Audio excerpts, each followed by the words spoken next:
and we are live for episode 30 of the Alt Natives After Hours podcast, brought to you by Axelrad Screen Printing in Wilkes-Barre. If you need anything done, shirt-related, T-shirts, hoodies, anything like that, screen printed, embroidery, design, they'll do it all for you. Contact Axelrad, axelradarmy.com. They're right in Wilkes-Barre. Great guys. I get all my stuff done there for my Alt Natives gear. And they're just great overall people. This episode of the podcast is also brought to you by Coors Light, mountain cold refreshment made to chill. And we're doing a cool promotion on our stations with LT Verrastro. All you got to do, so here's what you do. You hold the can up to your face, take a selfie, and hold it up to your friends' faces, hold it up to your dog's face. You just mentioned you had a dog. Hold it up to your cat's face. I don't care. Take the picture. Go to alt921.com. You can upload it there, and you have a chance to win cool prizes from Coors Light, including free beer. So, free beer is always a win-win. Good. It's a win-win, but you must be 21 or older, and always drink responsibly. My name is Popko. I'm the host of this podcast. I'm also the host of a radio show on Saturday nights on Alt 921 called Alt Natives. And I feature an hour's worth of music from artists in and around NEPA. And this podcast is an extension of that, where I get to have long-form conversations with musicians in the area. It's not just limited to that, though. I can, just hang out with anybody I really want to. That's why I started it. But today I am joined by a legend in the music community, Paul Young, from a band, I guess most known for in the band Pan.a.ce.a. I know you've been in a ton of bands throughout the years, and we'll get to that. But obviously, I met you when you were in Pan.a.ce.a. I will always know you as Paulie from Pan.a.ce.a. But Paul, welcome to the show. I really appreciate you joining me today. And how you doing, man? How you doing, buddy? It's been a little while. It's been a long time, man. It's been a long time. I remember you as Johnny Weekender. And you will forever be Johnny Weekender no matter what you do to me. You'll be 90 years old, and your kids will go, "Who was that guy?" And I'll be like, "That's Johnny Weekender." R.I.P. Like, Johnny Weekender. They'll be like, "What's the Weekender?" That's what I say now. Yeah, everybody does. Nobody knows. Yeah, it's a shell of what it was. That's for sure. Many good times. Yeah, I spent the start of my career there, and I'm thankful for every minute of it. It obviously ended, thankfully on my own terms, but it's a shame what happened to it. It went downhill not since the day I left, but it was never the same. It was because of the day you left. Just admit it. That's usually what happens. The day you left. I took the name with me. Johnny Weekender left. I know. That's what I mean. You trademarked it. People actually thought I owned the Weekender at one point. That's because I used to tell them that you were the owner of the Weekender. Oh boy. So how's life, man? How you been? Like I said, I haven't seen you. I have not seen you probably. It's been, man, I can't even tell you. It's been at least over 5 years. Easily. Yeah.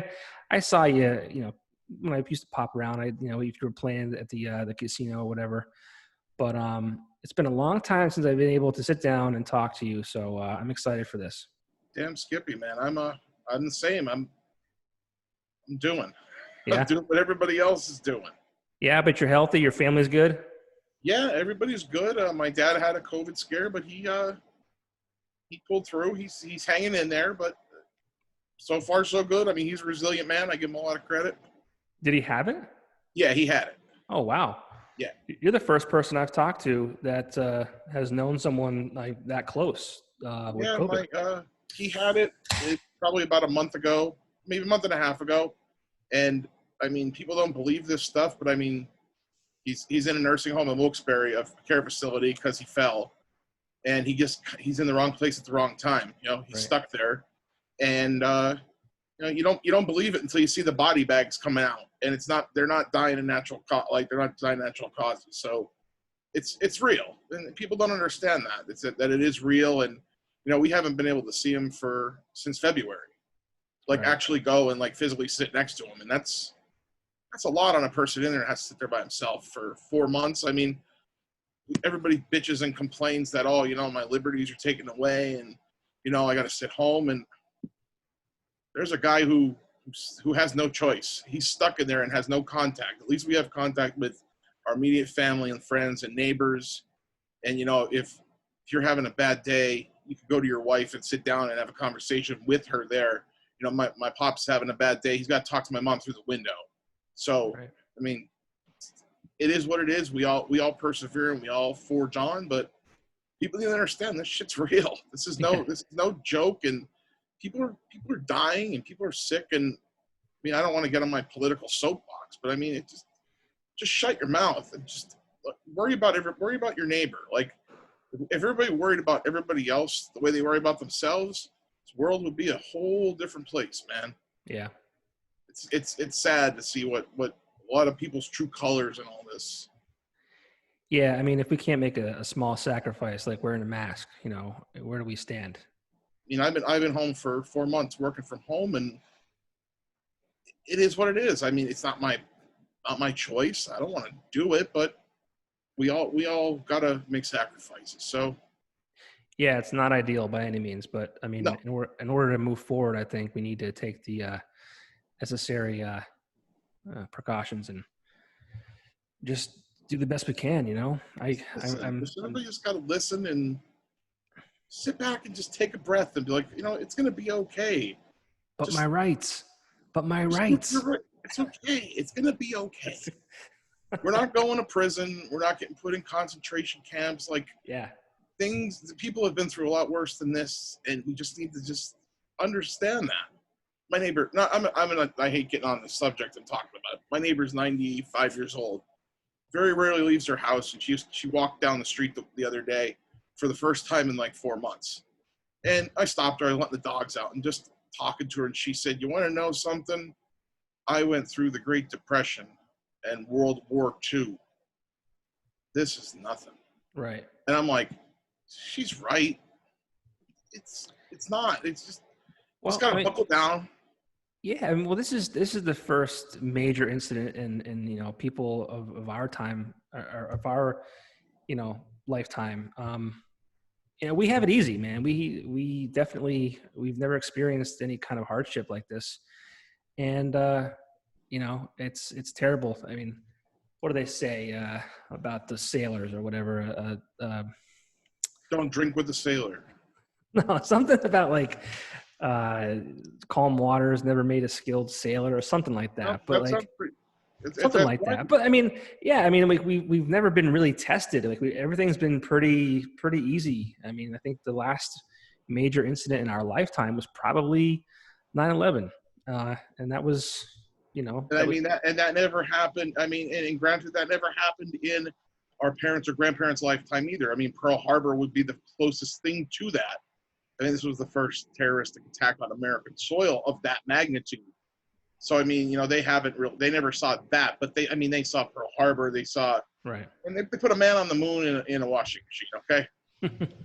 They saw a lot. Well, end of the day, we'll get through it. Just like Paul said, wear your masks, shut your mouths. Wear your mask, shut your mouth, and, you know, chill out. Be nice to each other. Be nice to each other, right? I mean, my mom and dad always taught me, like, if you don't have anything nice to say, don't say it. And just be nice to people. Now, I've been known to say some things in the past and insult people, but hey, that's just me. And I mean, I hoped people would insult me back, right? Just like you. But I mean, I think that little humility goes a long way.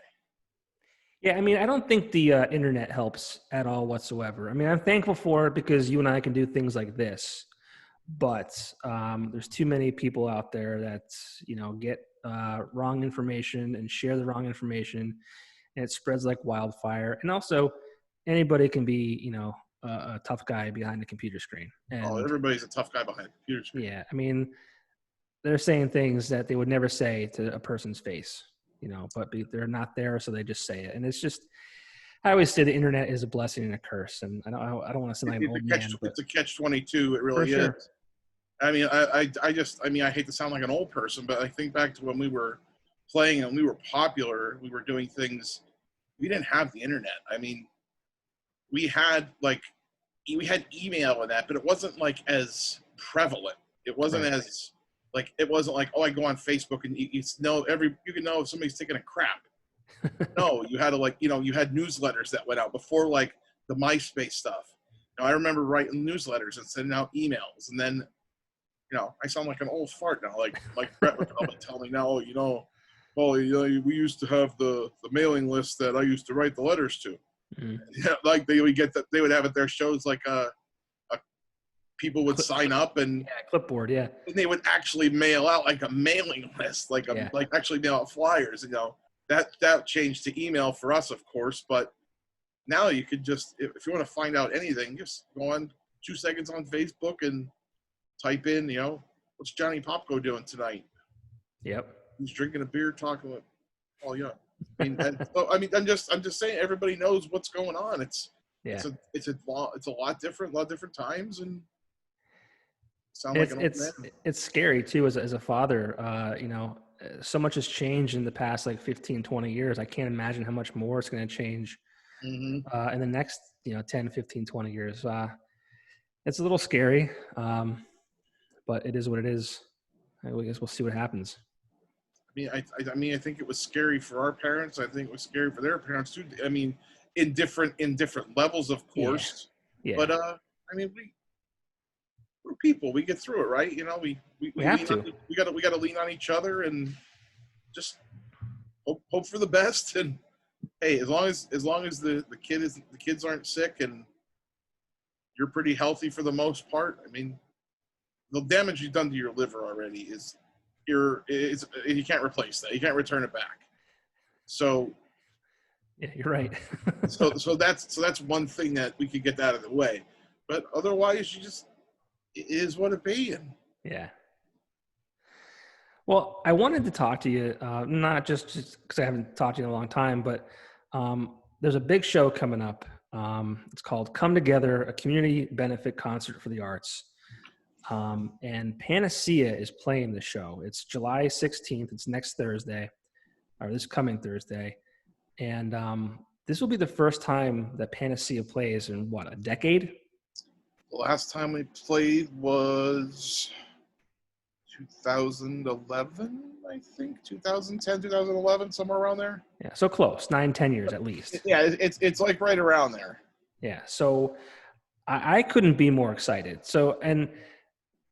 So what happened, you were scheduled to play a benefit for Brett Alexander back in April. Obviously, COVID-19 changed those plans. And I was bummed out over the whole thing, but it is what it is. And when this popped up, I was so excited because, I think Pan.a.ce.a on this bill, now Tiger's Jaw is the headliner along with Lifer. But I feel like Lifer and Pan.a.ce.a combined is a great it's a pretty heavy lineup. Part of the lineup, yeah.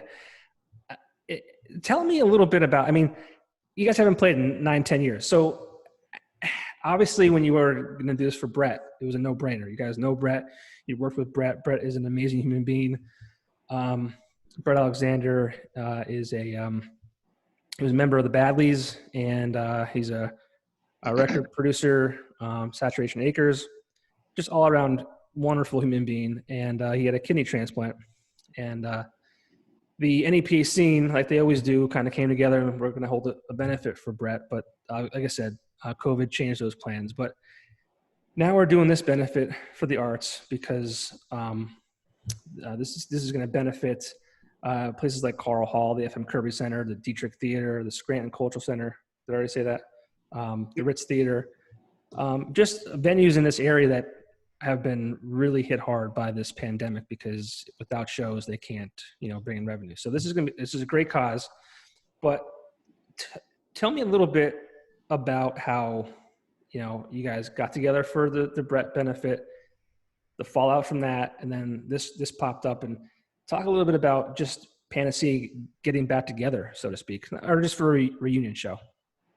It started with the Brett thing. Obviously all of us are very close with Brett, I being the closest because I got really close with him in recording and then playing with him a bunch and just became really good friends with him. And it was a no-brainer to me. I'm like, we've tried in the past to get together and play, but it's just never worked out logistically. So and it wasn't for the right reasons either.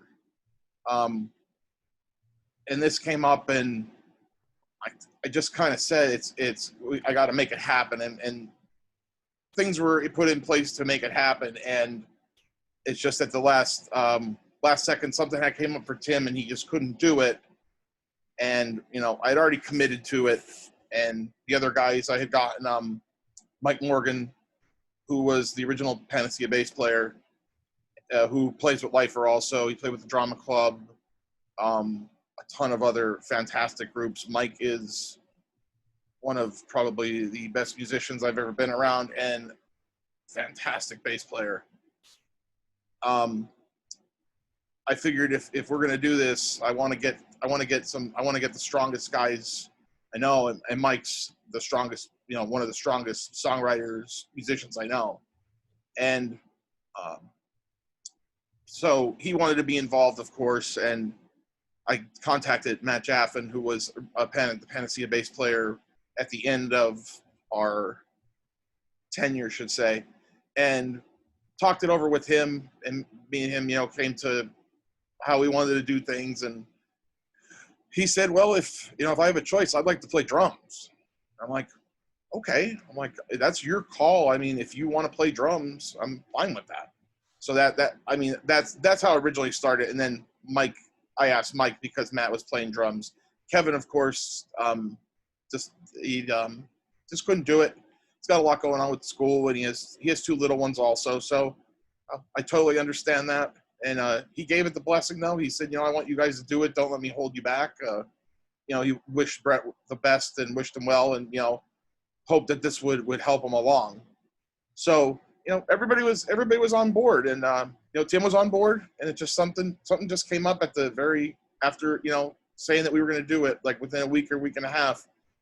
Something just came up for work, and, we all have lives in that, and we can't make things just magically happen sometimes, and I get it. So we were all kind of bummed that, like, shit, we're not gonna do this now. And I called AJ and I said, Tim's unable to do it, and I mean we did everything we could, and we're sorry, we're gonna have to pull out. And I mean that was a major blow to the benefit. I mean we were the headlining act for the benefit.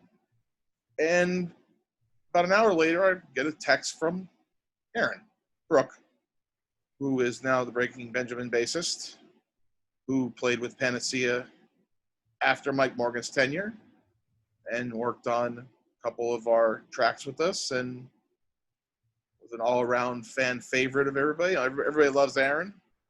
Aaron's a good man, and he's a good friend, and got a text from him, and he's like, I'm kind of disappointed that Tim can't make it to the show. And I said, I'm kind of bummed too, and just had a couple pitter-patter conversation back and forth, and next thing I know, I get another text from him. He says, Kara thinks I should do the show for you guys. Kara's Aaron's wife. Right. And I mean, it's so obvious to both of us. It's right in front of our face. We're both just that too big of idiots to understand that. Why don't I just ask Aaron to do it? Because I don't roll like that. I feel bad asking him to do anything. So I said, well, if Kara thinks that's the best idea, I'm all on board, because every time Kara has an idea, she's pretty good with it. So, we started the dialogue of Aaron singing. I ran it past Matt, and Mike, and also Johnny Jones from Ashfall, who's joining us on guitar, and they all said, let's do it. And I said, I'm down. I couldn't think of anybody else I would rather have sing the songs besides Tim, besides Aaron. I mean, Aaron's a fantastic singer, and he was in the band. I mean, and obviously his reputation and his skill, it's second to none. So it was kind of a no-brainer, and we just didn't realize it because we're both too stupid to understand that honestly, I look at him and he's Aaron in Breaking Benjamin. He's still my friend, but I look at him with a regard of that. I don't want Aaron to be inconvenienced. If we want to go for wings, I want to take Aaron for wings because I know he's a busy guy. Right. I get it. So it was very humble of him to reach out and say, hey, I want to do this. and he's been on board since that happened. I mean, he was ready to rock, and he was out on the road at that time, and he said, I'm coming back, and for the benefit, obviously, and we'll make it happen. Cool. And obviously the benefit didn't happen, and here we are now. We got the message from AJ and Will that this was starting up, and just reached out, and I said, hey, we put the work in already. We already went over everything. The band's tight. Why not? And everybody was on board with it, and so away we go. No, that's great. And that's one of the questions I had. I didn't know what the lineup was going to be. And also, I mean, obviously Mike is playing with Lifer. You've been, constantly playing, and you haven't missed a beat. Obviously, Aaron. So Aaron's just going to do the vocals, right? He's not playing an instrument. Yep, he is gonna rock the front man. That's going to be weird. To an extreme. It could be. It might not be. I mean, well, I mean, for me personally, I mean, I know Aaron as a bass player, and I've always seen him with a guitar in his hands. Like, so I looked over him at rehearsal, and it was kind of like looking at Ricky Bobby when he's like, I just don't know what to do with my hands. And his hands are up by the mic, his hands are down by his side, his hands are like all over, and I'm like, dude. I said, it looks a little weird. I said, but then you listen, you're like, whew, man, it sounds so good. Yeah, and I was wondering about Kevin. I didn't know what if he was going to be joining you guys, but that's cool that Matt Jaffin was able to fill that role, and you're able to have Mike and Johnny Jones. Obviously, he's been in the scene for forever too, and yeah, I'm super excited. I mean, I never thought I'd get to see Pan.a.ce.a, regardless of the form, ever again. I mean, for the benefit, I mean, Matt is unable to do it because of work obligations, because of how quick it was. So instead of bailing out altogether, we said, we have to make a little plan B. And Mike Morgan plays with the guy. His name's Luke Schnellenberger, and he plays with a band called Tonewall Jackson. Okay. Luke was a Pan.a.ce.a fan, like he's a younger guy, so he was like toward the end of Pan.a.ce.a. He came out to see us a lot. He's a huge fan. He's a very talented guy. Plays guitar, drums. He's a studio guy. And I said to Mike, I'm like, you think Luke would want to play the gig with us? And because I didn't want to cancel. I couldn't do that twice. I'm like, nope, we're going to do this somehow. And he agreed, and rehearsals went flawless. So I'm like, we're good to go, and everything's still trudging on forward. That's awesome. I'm so excited. I just got to pray for good weather now, right? Yeah, no doubt. Good weather and not going yellow. Right, that too. And hopefully not 95 degrees either. It's not supposed to be. It's supposed to be in like the 80s. And I mean, I was out last night up in Scranton, and I was outside, and it was like 80, and it was breezy, and it was nice. So I mean, maybe a nice 80 Wilkes-Barre night out at the arena in the parking lot, some rock and roll music. Yeah, I mean, you can't beat the lineup. The lineup is, like I said, aside from Lifer, Pan.a.ce.a, Tiger's Jaw, and we have some of the. I say we. I'm not the one hosting the show. Well, you could be. Some of the. What's that? Sorry, I'm moving around. No, it's okay. There's some of the best artists from NEPA on this bill as well. James Barrett, amazing singer songwriter. Blind Choice. They are a bunch of three young kids. Very talented and very, very just genuine kids and what's the word? Just excited individuals, and it's gonna be cool to see them. And Joe Burke and company. Joe's fantastic. Yeah, I mean, if you've never heard him sing, I mean, just punched into your Spotify or Apple Music or whatever you listen to. Joe's fantastic, and then you have Dustin Douglas and the Electric Gentleman. Dustin has been consummate professional. Yeah, I mean, that's perfect words for him.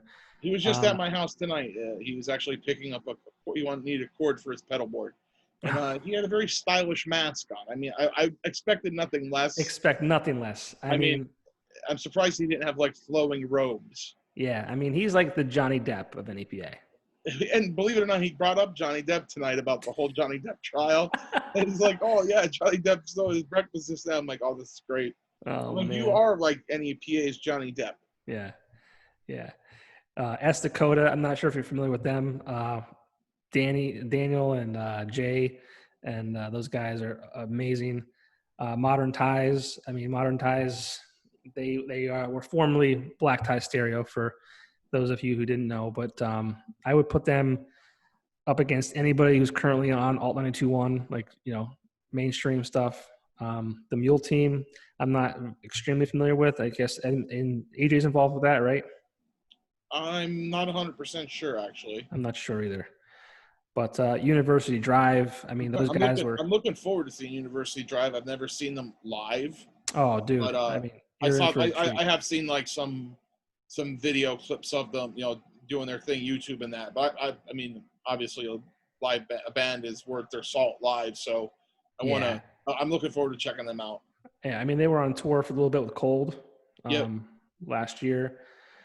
And then a band that was added. I don't know how to say the name. V Folly? I don't know how to say it. Sure.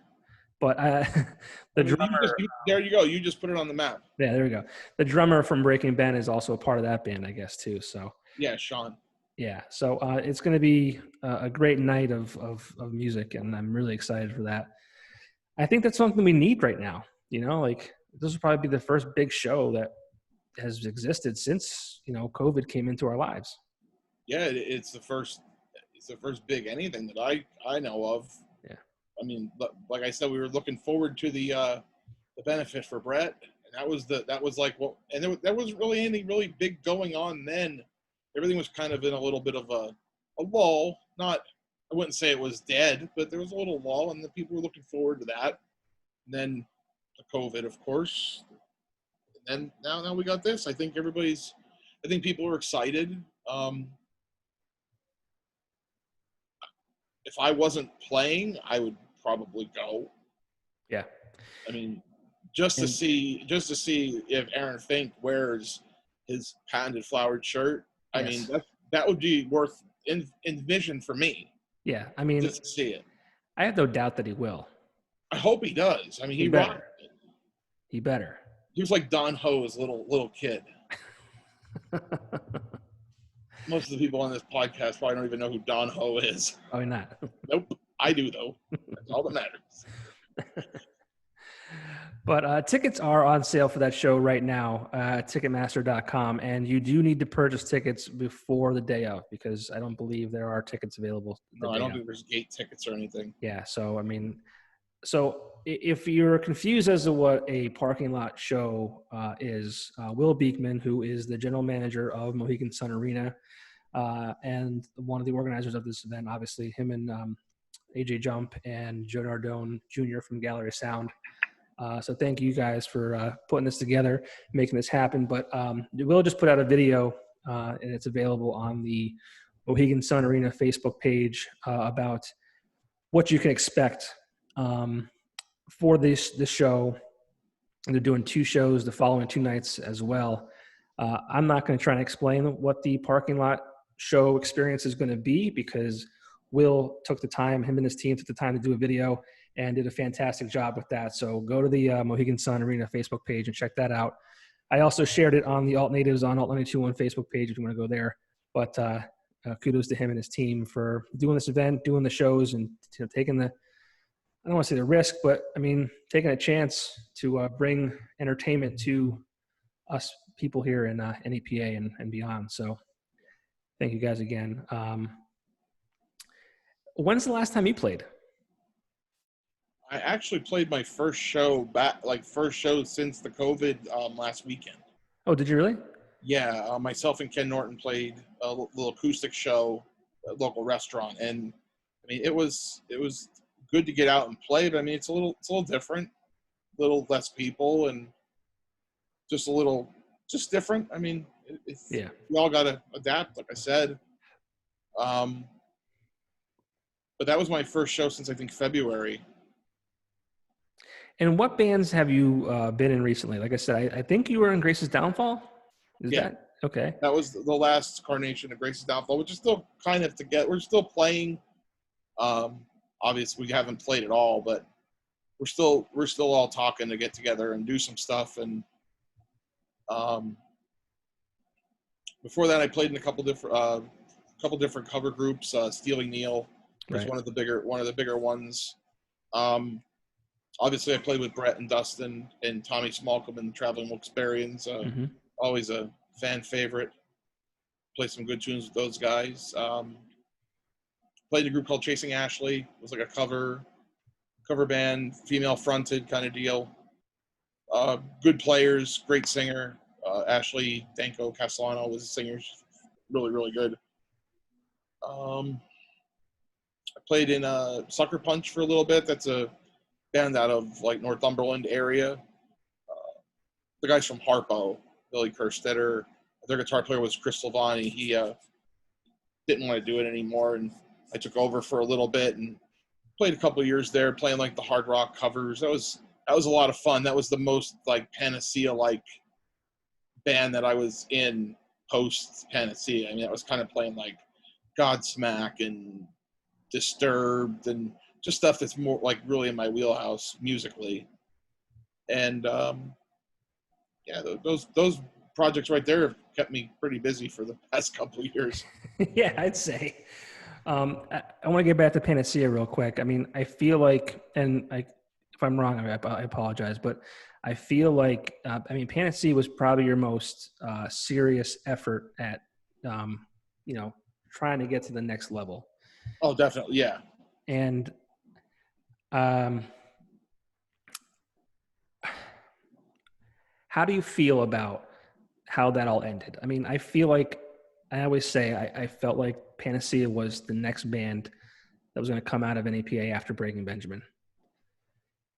What did it feel like when that kind of just, you guys kind of broke up and moved on from that? Sucked. It was a lot of work. I mean, we put a lot of work and a lot of time into it and a lot of sacrifice. People don't understand how much time and effort.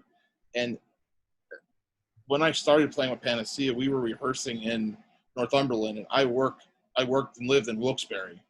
So every day for months, I mean, in the beginning, it was like if they said practice, we're going to rehearse. So I mean, I put 200,000 miles on my vehicle driving, and I mean, some days I would drive down there, get stuck in traffic, and spend more time driving than rehearsing.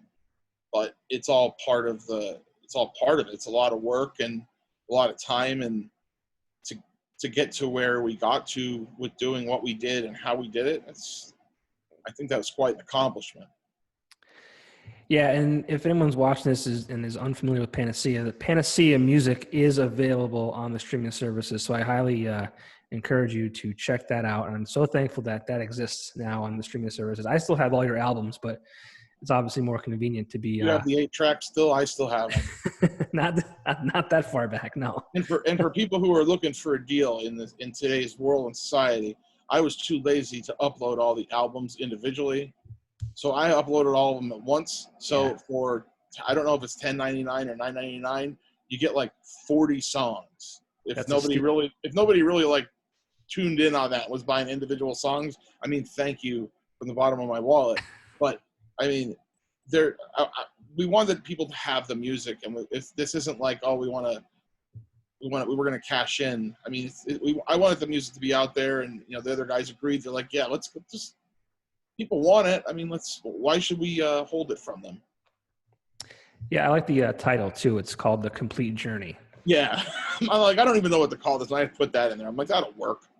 And actually, a friend of mine asked me, he's like, yo, what's this Complete Journey on iTunes? Is this something new? I'm like, no. I'm like, did you look at it at all? Like, did you go in there and look at the songs? I'm like, come on, man. You've known me too long. You don't understand this.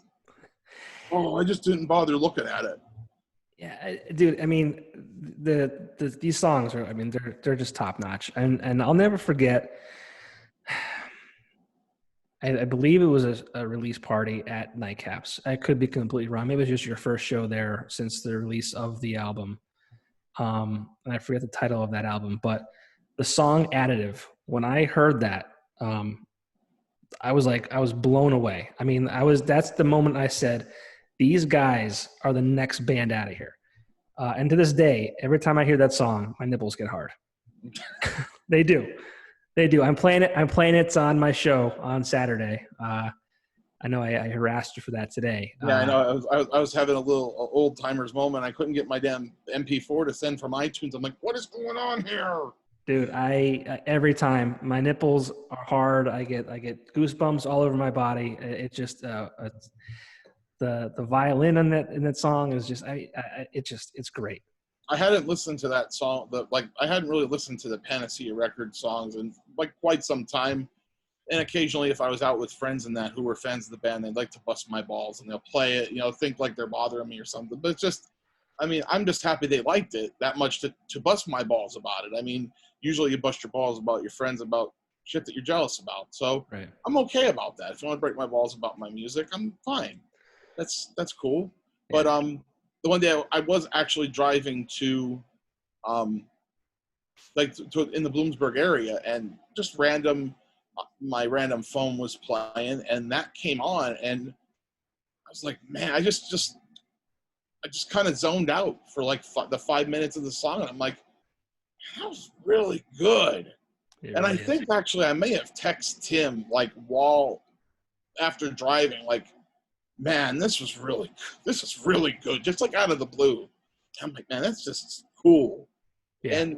And but like you said, it makes your nipples hard. I mean, that was a kind of a cool song that just got elevated by Nick's violin part, and obviously Brett Alexander's had a big hand in that song taking it a different direction, and it just really turned out really. It was like a moment, like, ooh, that's really cool. Dude, I mean, I remember it was at Nightcaps, and all your stuff is good. I mean, I love all of it, but that song, it was the first time I heard it. Like, I just like, holy shit! Like, I can't believe this is happening right now. Like, if you're watching this, please go listen to that song, because and musically also, it wasn't the standard Pan.a.ce.a hard rock driving. Like, it was just, and I remember when Mike and Tim started that song with that bass riff that is in the beginning is all Mike's, and he was playing that, and Tim was just kind of loosely going, like, singing something over it, and it just kind of slowly came together, but we were missing a part. We were just missing something, because there was just something in the middle that just wasn't jiving for us. And when we sat down with Brett, we're like, we got this song that we think is kind of cool, but we think it needs a little something. And he sat and listened to it and did his usual thing of sitting there scratching his face and thinking. And he said, I think it needs something along these lines. And we just kind of went to work of beating some ideas around, and that's what it was, and it worked out. And when we recorded it, we had no inkling of the violins. There was going to be, we talked to Brett, and Brett's like, I have this guy, he's a young guy who's a fantastic violinist. And this was actually his first session with Brett ever. So NEPA music history right there. I mean, Nick's been in the scene since 2005, pretty steadily, playing with the Badleys. I mean, he plays with Dustin. He plays. He's a musician. Yep. He loves to go out and play with anyone. So, I mean, that was his first intro to the NEPA scene, was from Brett with us. And Brett's like, yeah, I got this violin player. I think we should do something cool on that Additive song.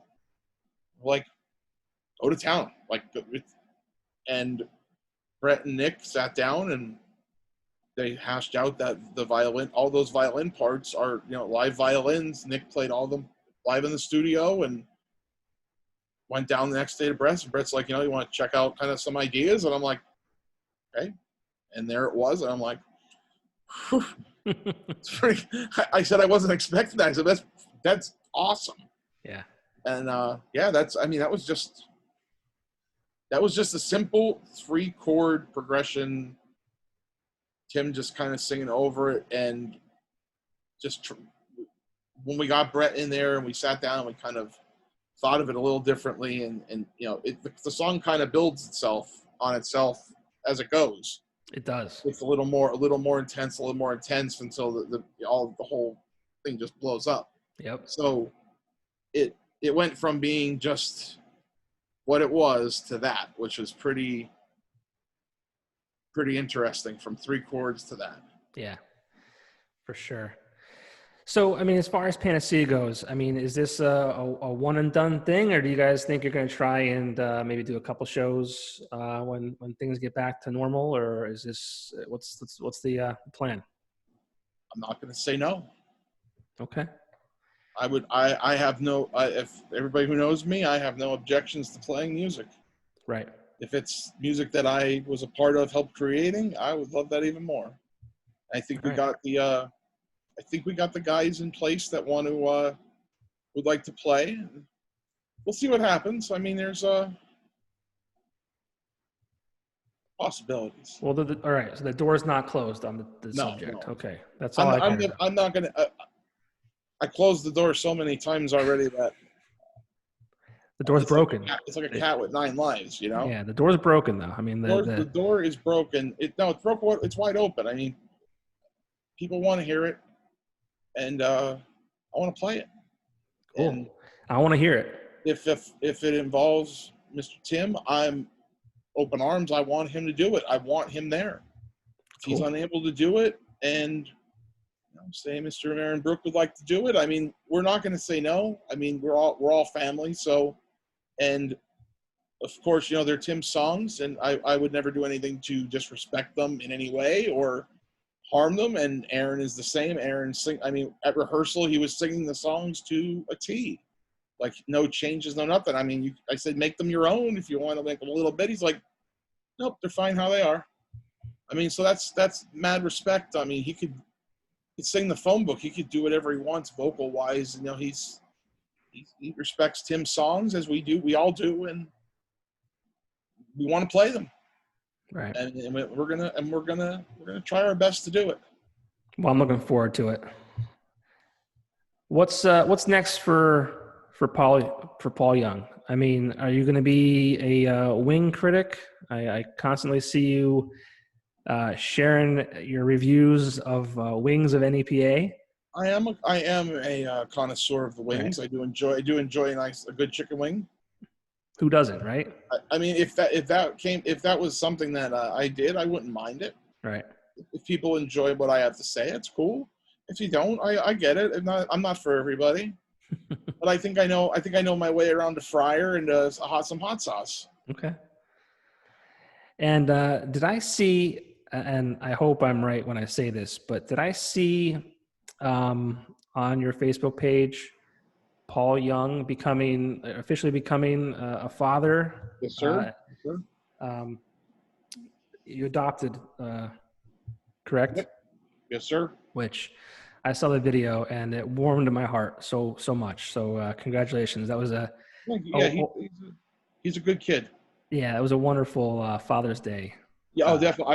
I wasn't expecting that, and then I was sitting there, and they're like, oh well, her dad. We went to visit her dad, and they're like, oh, her dad has to open his card, and I'm like, okay, well, give me mine to open. Like, usually everybody just opens them all together, and they're like, no. I'm like, all right, so you're setting me up here for something. I mean, I kind of had like an idea, and I mean, to be perfectly honest with you, in my head, like he's mine anyway.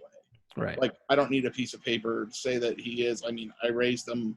I've been in his life 8 out of his 13 years, like almost 9 out of his 13 years. So sure, I don't need a piece of paper to say that. But if that's what he wants, and I'm more than happy to oblige his needs. He's a good kid. He deserves it. And I mean, that's what it is.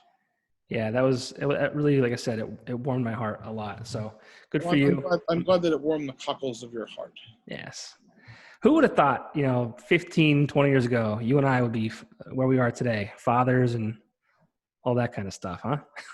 Fathers, we got dogs, we got job, like real job. Like I have a real job. Yeah, not that I didn't have a real job before, but I mean, I have a real job now that in hindsight, if I focused on my job more as I did music then, I'd probably be a millionaire. But, I wanted to pursue my dream. You only get one shot. And Yeah. I mean, that's what I tell some of the younger guys that I play with. I mean, I play with some guys who are half my age. And Yeah. Was it Martin? yeah, Marty? Martin Monahan, he plays with both schools, and Mitch Evans. Yeah, Mitch. Anytime soon. Like there's some good young cats, good players. Young kids get a bad rap these days of being like big babies and pansies and all that. I mean, I abuse these two thoroughly to an utmost extent, and they keep coming back to rehearsals and practicing, and they still text me like they're my friends. Like, so I mean, I know that the snowflakes get a bad rap sometimes, but I'll stick up for these two guys. They can handle it. Yeah. No, they're good kids.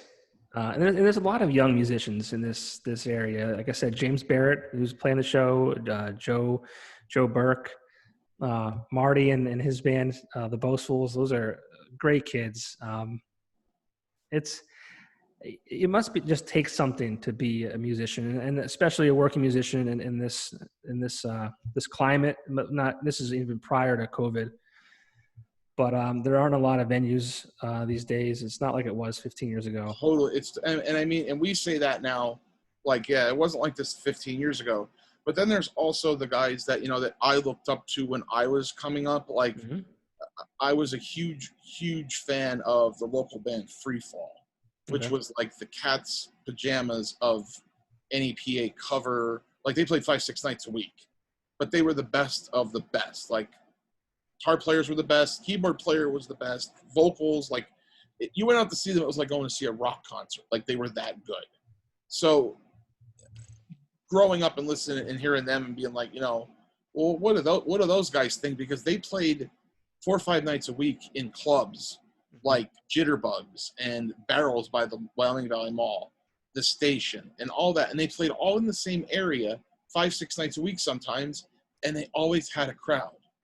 So there was demand back then, and that was a different. And then for them to say like, oh, we played to 1,000 people at the Staircase on a Tuesday night. That was like a norm because that's just people were going out. The DUI laws were not as strict, and it was just a different time that people were just going out in droves. And it's just how it was. And talk to them and they say that, oh, well, back when we played, there was this many people in the clubs. There was also a lot more clubs. Mm-hmm. So, I mean, when we were coming up, like even like when Lifer was coming up, when they were Strangers with Candy, Nick and Aaron's band, there was still some clubs. Like, there was still some clubs out there that you could play. Not as many, of course, as, 10 years prior, but there were still Jimmy's was there, the Voodoo Lounge, Nightcaps, the Club XS, that whole area. And you had Tinks in Scranton, you had Harrisburg, there were still rock and roll clubs that were around. Then all of a sudden it just seemed like the C word came into town and everything just disappeared. Yeah. I mean, I don't like to talk badly because they have they paid for my dog and many times of feeding him, playing gigs there, but it's a totally different thing now. And you look at like, oh, we're going to play the Casino tonight. Nobody gives a shit. Yeah. Nobody cares. And I mean, I played some pretty decent shows at the Casino where, Battle of the Bands, where there was a lot of people there to witness the Battle of the Bands who weren't paying attention to even what you were doing. Mm-hmm. And I mean, we played Bohemian Rhapsody. We played Queen. I mean, and we played Pink Floyd. Like, and we were trying to just like catch somebody's like off guard, and they still weren't paying attention. So yeah, it's hard. It was hard, like in the transition of going from where people really, really, really are into everything to people just kind of detaching themselves to anything was weird because we were just so used to people being engaged and involved. Like, oh, we're going to see this band because they do a good cover of whatever, and then they fall in love with their original music. That's just how it usually works. Yeah. Or because we have a sexy guitar player. I don't know personally how that works, but you know what I'm saying? It's just it's a whole different time for the younger guys now. Then they have different obstacles. Yeah, exactly. And we don't. And I mean, I don't see it as much because I'm not a 300 gig a year player like say Brett is, or like Dustin is, or Nick Coyle. Those guys play a lot. They get out there and play, and so I mean I don't see as much of the scene, quote unquote. But I mean I have my nose in it pretty good, and I know it's tough, and everybody does, and like I say, everybody does what they can with what they have, and there's still some places that have rock. You know, Stage West has some rock shows, and the V Spot, of course, Vincenzo up there he likes the rock. So I mean, there's some spots, but it's not as prevalent as it was. You know, you can't go. What do we play? Like 8-10 times a month consistently. Probably, for a while. Yeah. And then plus acoustic shows on the weekdays that were just fill-in shows. Mm-hmm. I mean, we played. Now it's hard for those guys to get more than one show. Yeah, and get paid a decent amount to do it. Well, and getting paid is even another part of it because, I think the cover charge is still the same from 1975. Sure is. $5. Yep. And then people still bitch about it. They don't want to pay. And you know what? You know who I blame for that? Not only the economy kind of falling to shit in 2008, but, and I hate to say it because his advertising dollars, I definitely benefited from, but the hardware bar. He came to town and he never charged a cover. Yeah. So why would you go somewhere where there's a cover? Yeah. And that kind of, that turned into the norm. So you have to adapt, I guess, right? Yep. I mean, I don't want to pay covers, but you got to. Yeah. Nobody does. It's just how it is. You got to. If you want to dance, you got to pay the band. That's what I always say. I agree.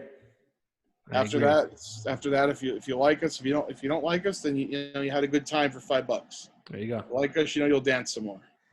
And what's $5 these days, right? No, I mean, people spend more than $5 on a goddamn coffee. I know. Starbucks. I don't drink coffee. No, you shouldn't. No, it's bad for you. It's bad for you. It's very, very bad for you. I think it's actually good for you. Huh? If you drink it black, I think it's actually good for you. It's not bad for you. I mean, nothing's bad for you in moderation, I guess. Right. Except Tide Pods, bleach, heroin. I mean, that's like the golden. That's like those. Yeah, don't try that. Yeah, don't try that. That's like making out with your grandma. Just don't do it.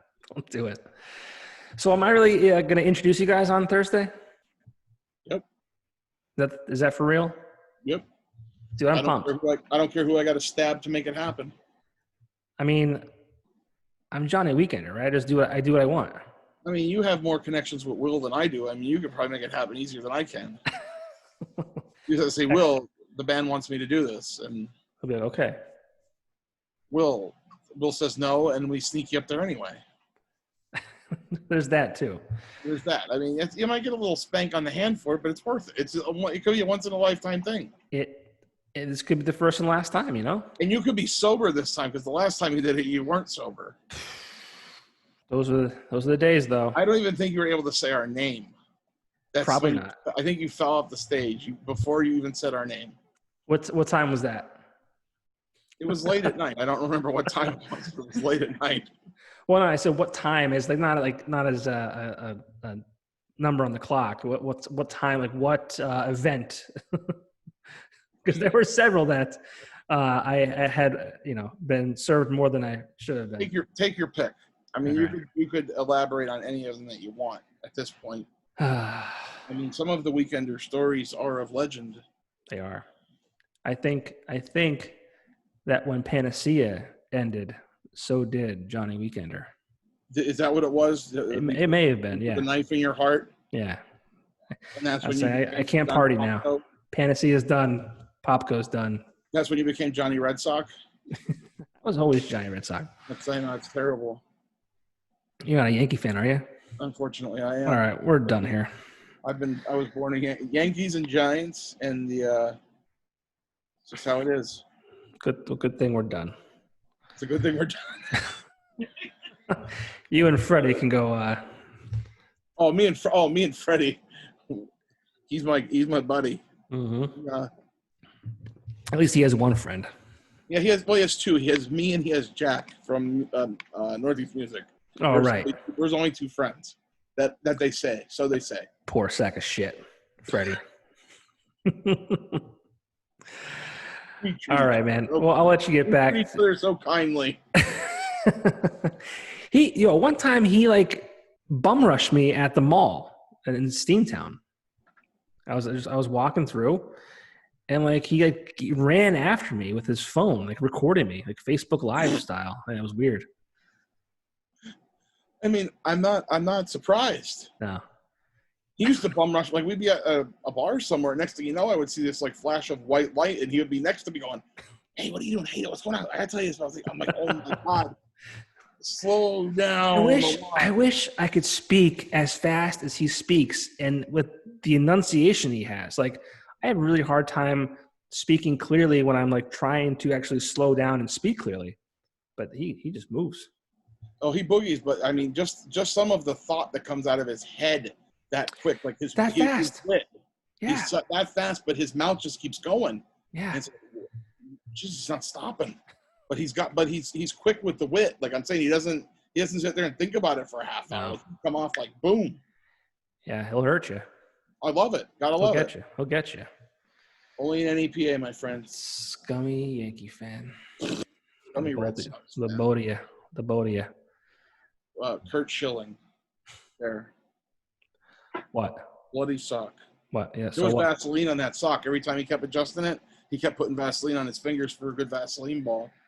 You know what? You'll see ESPN 30 for 30 when you're about 75 years old. Kurt Schilling accused, after he's dead, of using Vaseline in World Series on bloody sock. Yeah. Like, he told me that.